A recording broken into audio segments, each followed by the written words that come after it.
Yeah, first I'd like to start off saying congrats to the soccer team on their win today against Ole Miss, and want to wish them luck tomorrow. It's huge for the athletic program what soccer's doing right now. Regarding tonight's basketball game, really proud of the effort that our team showed on both ends of the floor to score 91 points. And, you know, when we're still trying to figure out kind of who we are and what our identity is. And we had 21 turnovers. If we could have 10 of those back and get a shot on goal, maybe we score a little bit more. Defensively, I thought we were locked in. Probably only had 3 or 4 defensive, missed assignments, which is very few on an opening night. And I think the count on our passes was right around 254 when our goal is 200. It's the most passes that I've ever had a college team have. So really good ball movement. They shared the ball. They had fun. They competed. They played with energy. They played with effort. They played with enthusiasm. So I'll take any questions. Hey, Surprise, Bob. Hey, Eric over. Hey, I know you had to put out some bad news before the game about Connor and Reggie. And how good was it to see the team go out and respond with an effort like that when they were, I mean, we didn't think Connor would be here, but obviously thought Reggie'd be here. Yeah, I thought that the guys did a great job, with a limited roster, so to speak. I guess in the last 4 years I've been kind of used to having a roster that's only got 7 or 8 because that's kind of what we've had for 4 straight years. But I looked up at one point, Isaiah Joe was at the power forward spot, and then towards the end of the game, his last segment in, he was playing point guard. So he went anywhere from the 1 to the 4.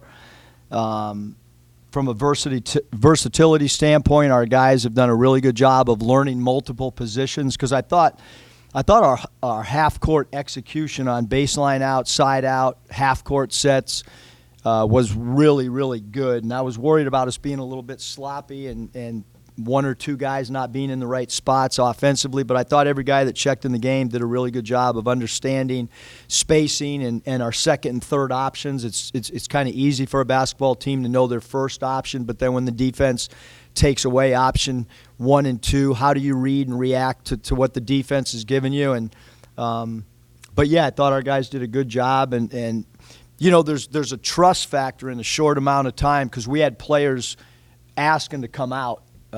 With the belief or trust that they were going to go right back in. Sometimes guys don't want to tell a coaching staff that they need a blow because they're worried about how quick they're going to get back in or are they forgotten. But we had 4 guys during different stretches of the game asked to come out real quick, and then we got them right back in and tried to reward them. And Adriel Bailey, first time ever since Ron Artest actually subbed himself back into a game. So I was a little bit shocked. I looked up and the guy walked down on the scores table without getting approval from the coaching staff. So I give him credit for taking it upon himself to sub himself in.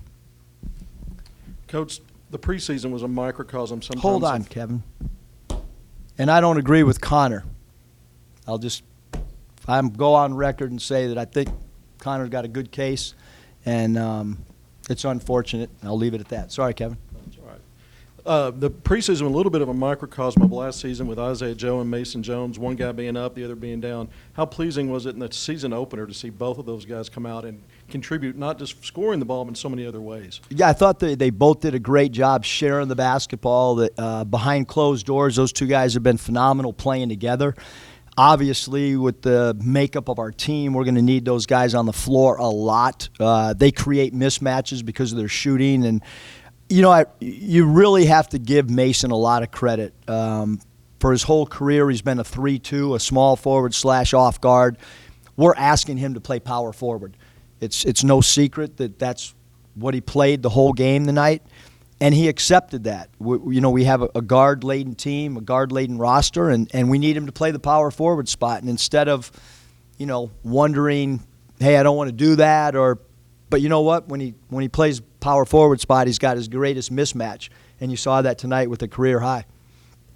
Yeah, I was going to ask about the career high 32 points from Mason Jones, but First of all, he had 28 or 27, and he said, "Coach, I need 3 more for 30." So there was a lot of things that happened tonight that usually don't happen in college. You see that in the NBA when a guy will say, "Hey, I need," but again, kudos to Mason for understanding in the flow of the game that he had 27 points. I thought only NBA players knew how many points they had during the course of a game. You mentioned his name a lot in the offseason. What did he do in the offseason to prepare himself for the opener? You know, I've talked about it before. We had so many guys in at 6 in the morning shooting before our 7 o'clock weightlifting sessions, and they were doing it on their own. Mason was one. The shot selection tonight, and everybody in the building that came tonight saw that Jalen Harris is a much more confident shooter, at least than he looked on film last year. And he's earned that. You know, he took one heat check shot that was well beyond 3 that we're fine with right now. And he's playing with great confidence. And if he can knock down shots, it really, really opens up the floor for him because of his great speed with the ball. Coach, I'm wondering if you can expound on the effort on the defensive end and kind of what stood out to you there. Yeah, defensively, the effort, like we understand who we are. We talk about it all the time. We're not big. We're not dominant in the paint. Defensively, I thought we were phenomenal going vertical, meaning straight up and down, making the defense inside the paint, interior, shoot over extended hands, not trying to block shots. Thought we did a good job taking some charges inside the painted area. But we're going to have to be a team that goes vertical and make people shoot over extended hands, and we did that tonight. But the biggest thing is when the ball's loose, meaning rebounds, loose balls, we've got to run through the ball. And I thought we did a great job. I thought we were really aggressive going to loose balls. And we're going to have to win those 50-50 balls based on our lack of size.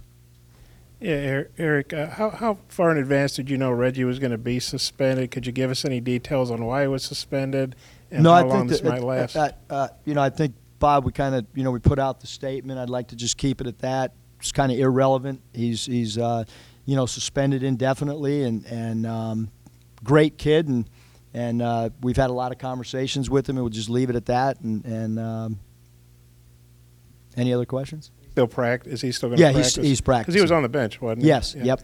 And then, obviously, without Reggie, probably your best rebounder, maybe except for Connor, maybe, I don't know, you got rebounded by almost 20. What do you think your rebounding effort, and just moving forward without Reggie for however many games it might be, how do you envision that working? Yeah, I think we just got to collectively rebound 1 through 5. I think that's really, really important that we understand that we're small and understand we got to do it 1 through 5. And, we've talked about if you can't grab a ball with 2 hands, slap it towards our rim and try to go chase it. We've done some drills to try to emphasize, if you can't come down with it 2 hands, then just get it away from the rim. Trying to outreact people because we're a little bit smaller. So that's what we're going to have to do. But I thought the effort tonight was great. We'll see how it is against North Texas. You've got a little over a week for the early signing period starts. Talk about the momentum you've got going into that, and I would guess that putting forth an effort like this doesn't hurt. Yeah, I mean, obviously, per the NCAA, we can't, talk about any recruits or anything, but there's a date coming, and the staff, the entire staff has made a lot of groundwork with a lot of recruits, and whatever happens. We feel like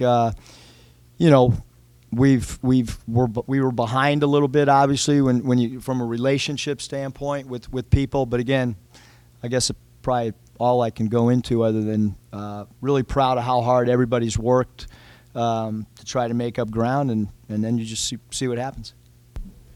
Eric, thought that segment there in the second half where Adrio had that breakaway and you ran out to the logo and were just going crazy. Talk about that.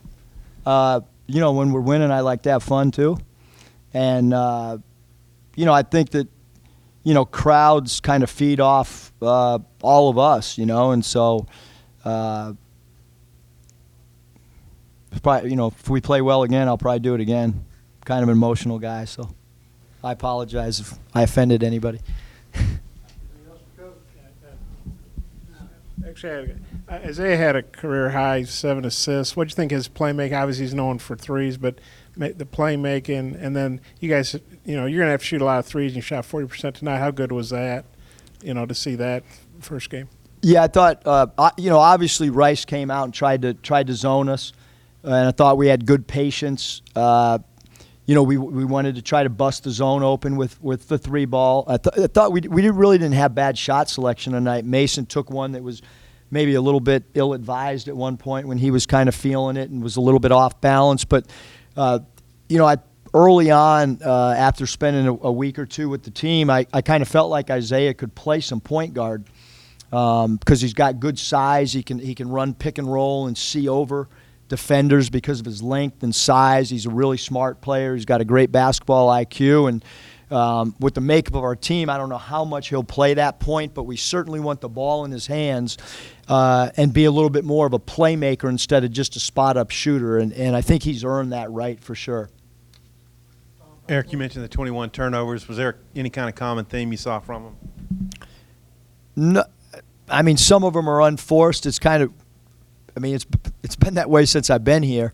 That's just one of our areas that we're going to keep talking about. And I guess the Garden Gloves didn't help much because we turned maybe we'll play in them next game against North Texas. Thanks, guys. Thanks.